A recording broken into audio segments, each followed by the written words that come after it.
സ്റ്റക്കായി നിൽക്കുന്ന നിങ്ങളുടെ കരിയർ റീസ്റ്റാർട്ട് ചെയ്യണ്ടേ? റീസ്റ്റാർട്ട് ചെയ്യാൻ എന്ത് ചെയ്യും? മികച്ച തൊഴിൽ സാധ്യതകളുള്ള ഹോസ്പിറ്റൽ അഡ്മിനിസ്ട്രേഷൻ കോഴ്സ് പഠിക്കണം. ഹോസ്പിറ്റൽ അഡ്മിനിസ്ട്രേഷൻ കോഴ്സ് പഠിക്കാൻ സയൻസ് ബാക്ക്ഗ്രൗണ്ട് ആവശ്യമുണ്ടോ? ഇല്ല. എവിടെയെങ്കിലും പഠിച്ചാൽ മതിയോ? പോരാ. ഉറപ്പുള്ള ഭാവിക്കായി ചിത്ര വിമൻസ് അക്കാദമിയിൽ പഠിക്കൂ. ഹോസ്പിറ്റൽ ഇൻഫർമേഷൻ സിസ്റ്റം മുതൽ ഹെൽത്ത് കെയറിലെ AI വരെ ഇവിടെ പഠിക്കാം. യൂണിവേഴ്സിറ്റി ആൻഡ് ഇന്റർനാഷണൽ സർട്ടിഫിക്കറ്റോട് കൂടി.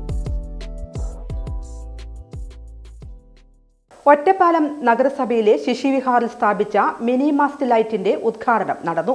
Ottapalam MLA advocate K Premkumar ഉദ്ഘാടനം നിർവഹിച്ചു. ഒറ്റപ്പാലം നഗരസഭയിലെ ശിശുവിഹാറിൽ സ്ഥാപിച്ച മിനി മാസ്റ്റ് ലൈറ്റിന്റെ ഉദ്ഘാടനം നടന്നു. Ottapalam MLA advocate K Premkumar ഉദ്ഘാടനം നിർവഹിച്ചു. അവരുടെ നിർദ്ദേശങ്ങളും കേട്ട് മുന്നോട്ട് പോവുക എന്നുള്ളതാണ് ശീലിച്ചു വരുന്ന ഒരു രീതി. അതിന്റെ ഭാഗമായി നമ്മുടെ മണ്ഡലത്തിൽ 88 മിനിമാസ് ലൈറ്റുകൾ ഉദ്ഘാടനം ചെയ്യപ്പെടുകയാണ് ഒരാഴ്ചക്കകം.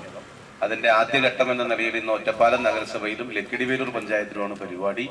ഇനി ഇവിടെ തന്നെ 3 ഉണ്ട്. ലക്കിടിയിൽ 9 ലൈറ്റ് കൂടി ഇന്ന് ഉദ്ഘാടനം ചെയ്യാനുണ്ട്. ഏറെ വൈകി, അതുകൊണ്ടാണ് മൈക്ക് പെട്ടെന്ന് സംസാരം ചുരുക്കുന്നത്. നമ്മുടെ ചെയർപേഴ്സണും വാർഡ് കൗൺസിലറും പ്രദേശത്തെ പൊതുപ്രവർത്തകരും നല്ലവരായ നാട്ടുകാരും എല്ലാവരും ഉണ്ട്. എല്ലാവർക്കും ഒരിക്കൽ കൂടി ജനുവരിയാണ്, നാളെ 31 വൈകിയാണെങ്കിലും എല്ലാവർക്കും പുതുവത്സര ആശംസകൾ കൂടി നേർന്നുകൊണ്ട് നമ്മുടെ നാടിന്റെ വികസനക്ഷേമ പ്രവർത്തനങ്ങളിൽ നിങ്ങളുടെ എല്ലാവരുടെയും പിന്തുണയും സഹകരണവും ഉണ്ടാകണമെന്ന് ഒരിക്കൽ കൂടി അഭ്യർത്ഥിച്ചുകൊണ്ട് ഈ ചടങ്ങ് ഒറ്റപ്പാലം MLA അഡ്വക്കേറ്റ് K പ്രേംകുമാറിന്റെ ആസ്തി വികസന ഫണ്ടിൽ നിന്നുള്ള തുക ഉപയോഗിച്ചുകൊണ്ടാണ് മിനി മാസ്റ്റ് ലൈറ്റ് സ്ഥാപിച്ചിരിക്കുന്നത്. ഒറ്റപ്പാലം നഗരസഭാ chairperson Jayasudha, ward councillor Suji Vijayan, മുൻ councillor Ajay Kumar, Palakkad library council അംഗം വിജയൻ എന്നിവർ പങ്കെടുത്ത് സംസാരിച്ചു. നഗരസഭയിലെ വിവിധ പ്രദേശങ്ങളിൽ MLA ഫണ്ട് ഉപയോഗിച്ച് സ്ഥാപിച്ച മിനി മാസ്റ്റ് ലൈറ്റുകളുടെ ഉദ്ഘാടനവും നടന്നു.